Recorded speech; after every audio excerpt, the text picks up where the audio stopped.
CTUSAB urgent meeting needed to discuss COVID-19 immunization and workers' rights.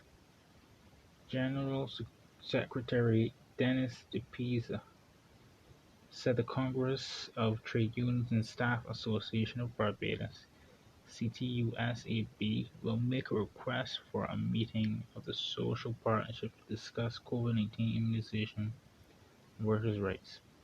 De Peiza said the meeting is necessary to protect the rights of workers, many of whom have come under pressure from employees to quote, comply to a request to be immunized.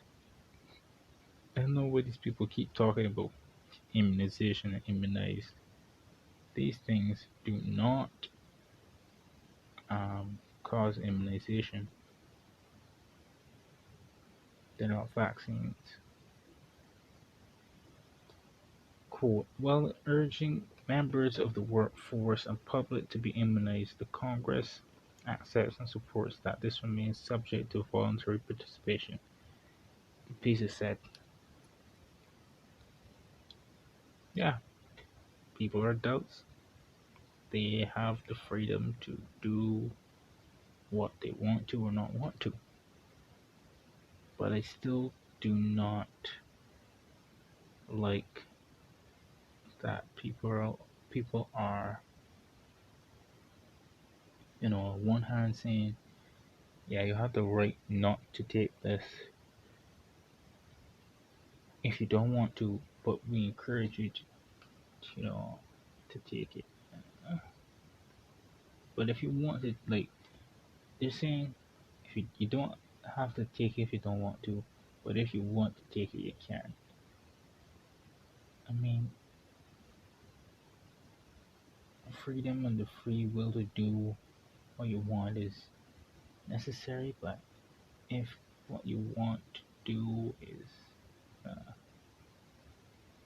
if you if the reasons why you're taking it is not because you want to, is because you're being coerced, and that's still bad, right? The Congress therefore cautioned employers that in the absence of any existing law, and where there is no contractual requirement for an employee to be immunized, that they have no lawful means to force any employee to comply to a request to be immunized. He said employers should therefore refrain from the use of tactics which include victimization, intimidation, punitive measures against employees who exercise their right not to be immunized. It is strongly recommended that instead employers should undertake to resort to use of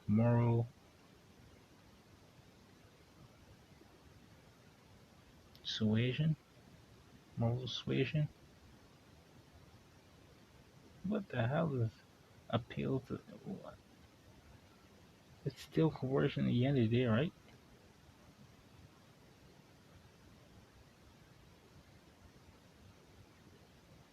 If they if they if if you're being intimidated into taking it, or you're being coerced, you it's still you know it's still the same thing. It is important that employers give serious consideration to their obligations and responsibilities under the anti-discrimination laws of Barbados, which have been enacted to prohibit discrimination of employees in the workplace on matters such as HIV/AIDS tested for COVID-19. Citing Clause 8 of the Employment Prevention and Discrimination Bill 2020, which makes specific references to the prohibition against testing for medical conditions. Peiza said a national discussion on the matter was urgently needed. Yes, it is. Quote, respecting the fact that COVID-19 is seemingly a lasting threat, it has been more apparent that options need to be considered in the interest of maintaining the operations of workplaces and ensuring the safety of the work environment, he said. Consistent with this, CTUSAB supports the implementation of a surveillance regime of employees who opt not to take the vaccination. What? Notwithstanding this, the Congress cautions employers that this should not be taken to mean that an introduction of a surveillance regime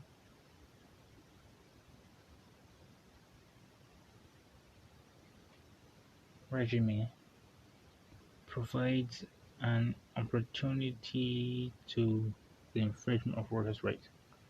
So what does it mean then?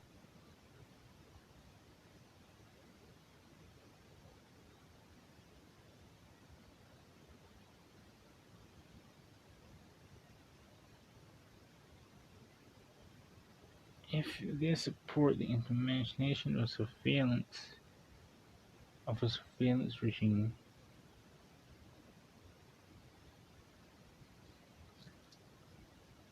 what does this entail? What is it? What is this surveillance?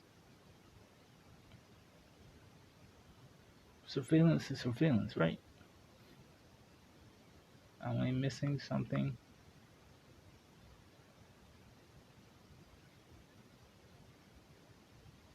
You don't want you don't want to support discrimination of employees who do not take the vaccine, but you want to surveil them, but you don't want to infringe their human rights. Those are two conflicting interests. The Peiza said employees also had a responsibility to turn up for work, even though some of their colleagues may not be immunized. The Congress cautions employees that where a fellow worker has not been immunized, excuse me, not been immunized, they have no legal grounds for not reporting for duty at the workplace, he said. Employees who, however, employees, however,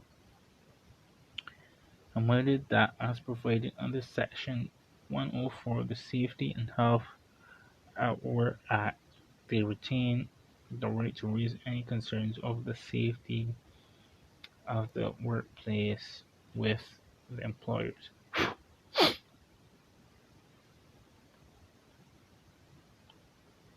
If you are an if you are an employer, I don't think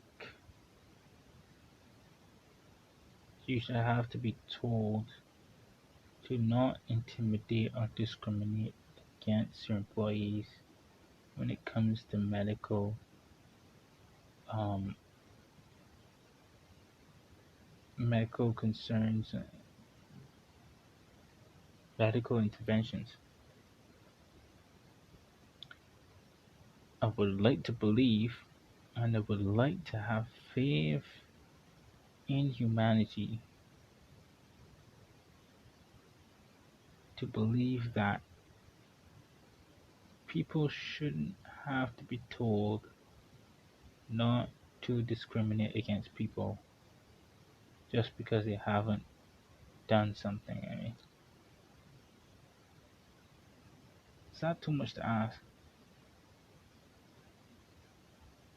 Is it too much to ask that people shouldn't have to be told what is right and what is wrong?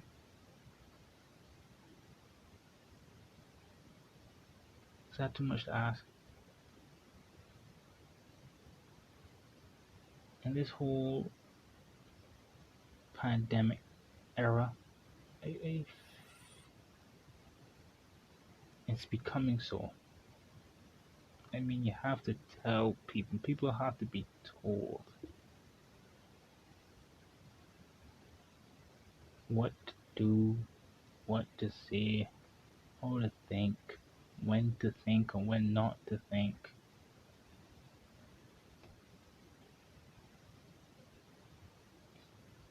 people are shutting off their brains now.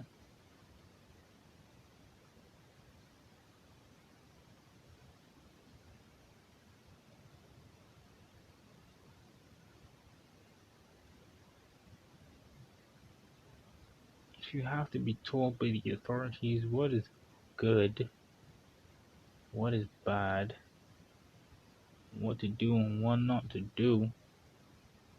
When does that end?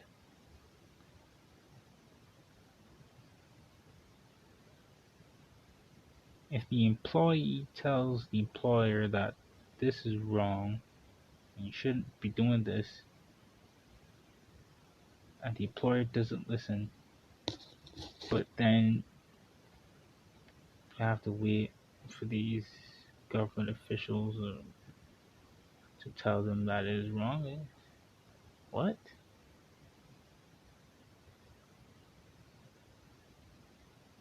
It doesn't matter where the information is coming from. You have to keep it in consideration.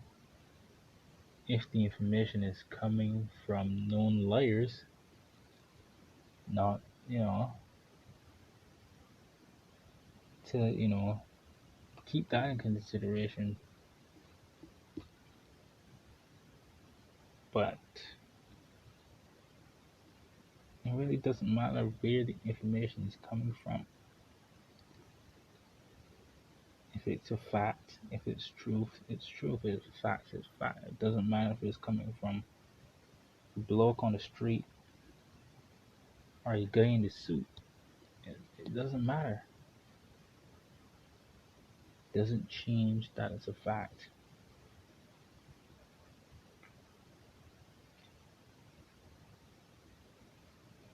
However, that doesn't mean that you believe everything everyone says.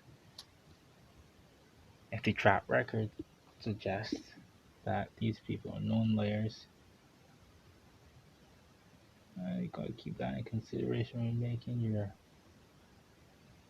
choices.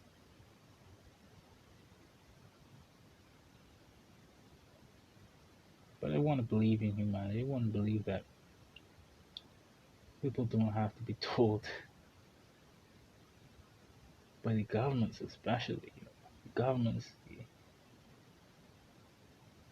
bastions of truth and morality. We all know. You shouldn't be taking any moral advice from governments, politicians. Mm-mm, mm-mm. Look within for that. Don't look to the known liars and killers for any moral advice. Do not do that. For you. One is, do people with natural immunity to COVID need a vaccine? And is there any increased risk of the natural immune system individuals having an adverse reaction to the vaccine? Natural immunity is more robust than vaccine immunity. There's a study from the original SARS back in 2002. The people that survived that first SARS, they've looked at them 17 years later, and they showed robust immunity still to SARS-CoV-1 17 years later. Historically, we've always known that natural immunity tends to last a lifetime, i.e. the measles. Natural immunity will last a lifetime. So no, I don't believe there's any need to vaccinate someone who's already acquired natural immunity. And we need to remember natural immunity is more than just antibodies. You have T cells, natural killer cells. You've got the innate immune response. You've got a robust immune system, not just antibodies. And